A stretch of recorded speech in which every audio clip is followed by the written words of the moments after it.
¿Qué pasaría si el Dios que conoces hoy no fuera exactamente el mismo que seguían los primeros cristianos? ¿Qué pasaría si parte de lo que te enseñaron como verdad eterna hubiera sido definido por votación política? Antes del año 325 después de Cristo, Jesús no era visto igual en todas partes. Para algunos, era un profeta sabio, para otros, un maestro iluminado, pero humano. Y para muchas comunidades cristianas, su divinidad no era algo absoluto, sino una experiencia espiritual. Pero todo eso cambió. Cambió en una sala cerrada, bajo la presión de un emperador. Cambió en un momento donde la fe y el poder decidieron fusionarse. Ese momento fue el Concilio de Nicea. Lo que vas a escuchar hoy no es historia oficial, es la historia que fue silenciada. Y si estás aquí, es porque en tu interior algo te dice que falta una parte clave en el relato que te contaron. Quédate hasta el final, porque vamos a revelar las decisiones ocultas que definieron la imagen de Dios durante siglos y, lo más importante, lo que se perdió en ese proceso, pero que hoy puede transformar por completo tu forma de ver la fe. Sección 1. El contexto. Un imperio a punto de caer.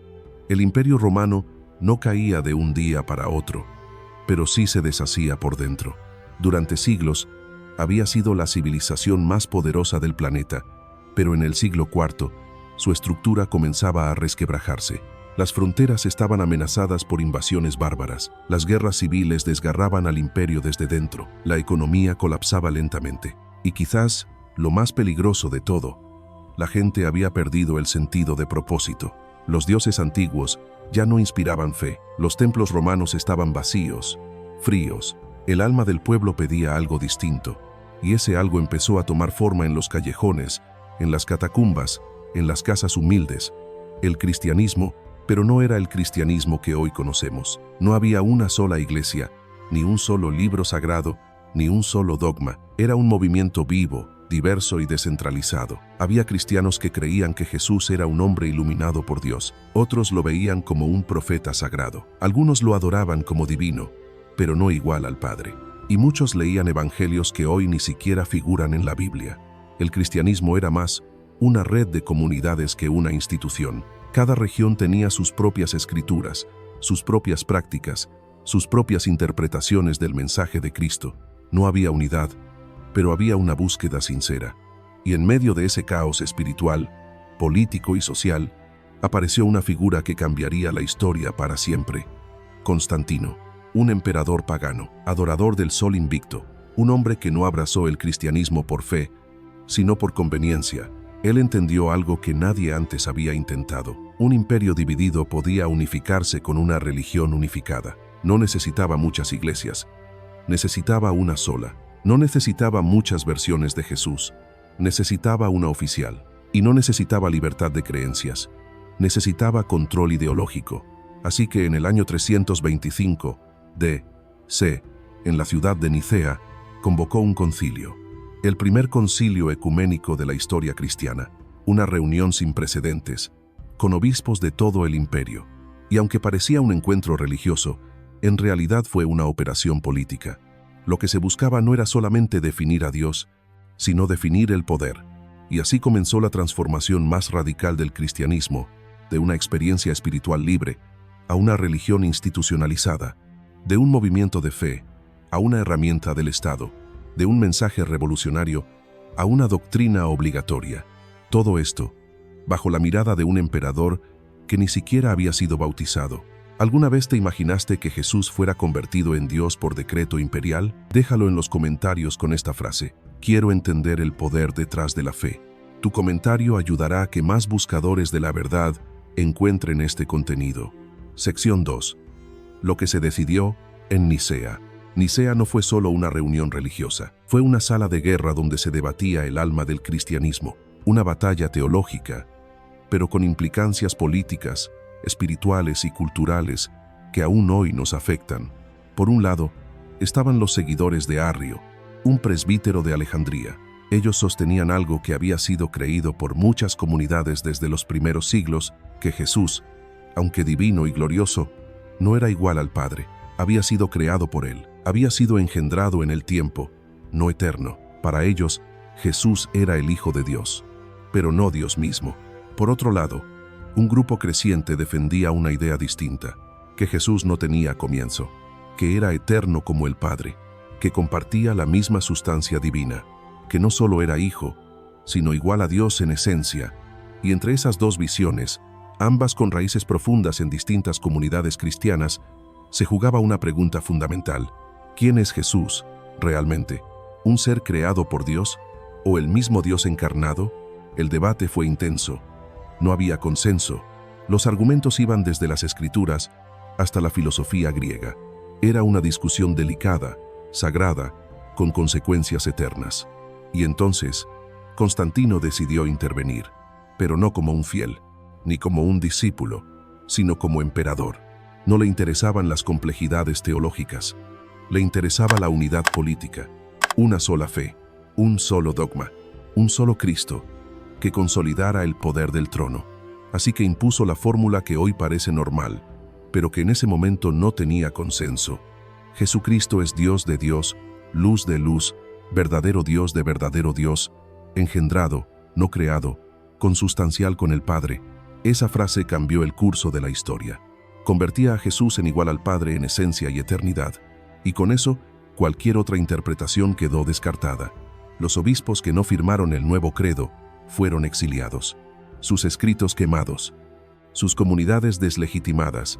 Los textos que hablaban de un Jesús más humano, más cercano, más espiritual, fueron etiquetados como herejía, y la imagen de Cristo fue redefinida, no desde la experiencia espiritual, sino desde el decreto imperial.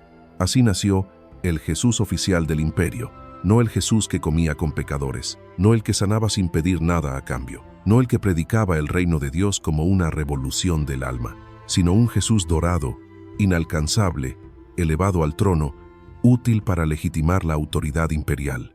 Ese fue el mayor giro de la historia del cristianismo, y ocurrió por decisión política, una decisión que no se basó solo en la verdad espiritual, sino en la necesidad de poder, orden y control. Sección 3. Lo que se perdió para siempre. Cuando se impuso la nueva imagen oficial de Jesús en el Concilio de Nicea, no solo se decretó una doctrina, se apagaron otras muchas voces. Voces antiguas, voces legítimas, voces que habían alimentado la fe de miles de personas en las primeras comunidades cristianas. ¿Qué pasó con esos otros cristianismos? ¿Qué pasó con los textos que hablaban de un Cristo más humano, más interior, más accesible? Fueron eliminados, prohibidos, etiquetados como peligrosos. Se les llamó evangelios apócrifos, pero no por contener mentiras, sino porque no servían a los fines del poder. Uno de ellos es el Evangelio de Tomás, un texto profundo que no narra milagros ni crucifixión, sino que compila más de 100 dichos secretos atribuidos a Jesús. Uno de ellos dice: si los que te guían dicen, el reino está en el cielo, las aves te precederán. Si dicen, está en el mar, los peces te precederán. El reino está dentro de ti, y también fuera. Ese mensaje no buscaba fundar una religión, buscaba despertar, recordarte que no necesitas templos, ni jerarquías, ni rituales impuestos para encontrar a Dios, porque Dios habita en ti. Otro texto borrado, el Evangelio de María Magdalena. Sí, la misma mujer que por siglos fue difamada como prostituta, en este Evangelio, ella no es una figura marginal, es la discípula más cercana a Jesús, la que entendió su mensaje mejor que los demás, la que tuvo el coraje de hablar cuando los apóstoles callaban. En ese texto, Pedro le dice: hermana, sabemos que el Salvador te amaba más que a las demás mujeres. Cuéntanos lo que Él te dijo en secreto y que tú sabes, pero nosotros no. Pero esa figura de una mujer con liderazgo espiritual no encajaba en la nueva estructura masculina, jerárquica y romana. Así que fue silenciada. También está el Evangelio de Felipe, donde se habla de la unión entre lo humano y lo divino, donde se sugiere una relación simbólicamente íntima entre Jesús y sus seguidores, que no pasaba por dogmas, sino por experiencia interior. Ninguno de estos textos negaba a Jesús, lo mostraban desde otra luz, una luz que no dependía de intermediarios, una fe sin miedo, sin imposiciones, una espiritualidad libre, directa, viva, y ese fue el verdadero peligro. No porque fueran falsos, sino porque eran demasiado libres, demasiado transformadores, demasiado difíciles de controlar. Por eso fueron enterrados quemados, tachados de herejía, porque hablaban de una relación con Dios que no necesitaba imperios, ni decretos, ni concilios. Sección 4. Las consecuencias hasta hoy. El Concilio de Nicea no solo definió una doctrina, marcó el rumbo de todo el cristianismo occidental. Desde ese momento se acabó la diversidad de interpretaciones, se impuso una verdad oficial, y todo lo que se salía de ahí fue considerado error, amenaza o traición. Durante siglos, millones de personas crecieron creyendo que esa versión era la única posible, pero en realidad era una versión seleccionada, construida bajo presión política para mantener unido a un imperio en crisis. Desde entonces, muchas ideas quedaron fuera. Se perdió el valor del diálogo, se perdió el acceso a textos que hablaban de una fe más libre, más centrada en la experiencia personal que en los dogmas impuestos. Las consecuencias siguen hasta hoy. Aún hay personas que tienen miedo de hacer preguntas, miedo de pensar diferente, miedo de explorar otras formas de conectar con lo sagrado. Y lo más preocupante, muchos ni siquiera saben que existieron otras visiones, que hubo un tiempo en que el cristianismo era abierto, variado, vivo. Hoy estamos frente a una oportunidad única, recuperar esa memoria, volver a pensar, volver a leer, volver a preguntarnos si la fe puede ser algo más profundo que repetir lo aprendido. Ahora que sabes esto, ¿estás creyendo en el Jesús histórico o en el Jesús moldeado por el poder? ¿Cuánta de tu fe se basa en revelación y cuánta en decisiones políticas del pasado? Déjame 2 respuestas en los comentarios. ¿En qué momento comenzó a despertarse tu duda sobre lo que te enseñaron? ¿Qué crees que se perdió en ese concilio que hoy podría cambiar tu relación con Dios? Y si sientes que esto remueve algo dentro de ti, escríbelo con claridad. Quiero descubrir al Jesús anterior al concilio. Eso mostrará que estás aquí no por rebeldía, sino por verdad, por una fe consciente, viva, despierta. Suscríbete si esto resuena contigo. Activa la campanita para no perderte las próximas revelaciones que iremos explorando. Porque esto no es una crítica a la fe, es un llamado a despertar la espiritualidad que fue silenciada. La verdad, cuando se busca con humildad, siempre encuentra la forma de salir a la luz.